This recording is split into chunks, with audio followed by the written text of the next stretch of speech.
ধন্যবাদ প্রিয় নিউজ রাঙ্গুনিয়া চ্যানেলের সহ আমাদের তৈব ভাইকে। আসলে আমি একটা বিষয় বলতে চাই, সরগম সঙ্গীত একাডেমি আমাদের এই রাঙ্গুনিয়া তথা এবং রাঙ্গুনিয়ার আশেপাশে উপজেলা সহ সম্পূর্ণ এলাকার মধ্যে সঙ্গীত সেবার বাতিঘর হিসেবে পরিচিতি পেয়েছে।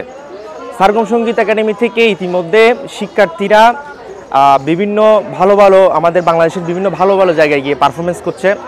বিশেষ করে রেডিও টেলিভিশনও এই একাডেমির শিক্ষার্থীরা অংশ নিচ্ছে, যেটা আমাদের জন্য অনেক গর্বের বিষয়।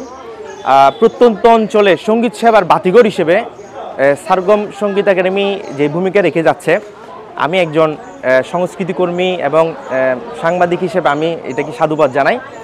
আর এখানের যিনি শিক্ষক, উনি আমারও শিক্ষক হন, শ্রদ্ধেয় রাতুল বৈদ্য স্যার মহোদয়।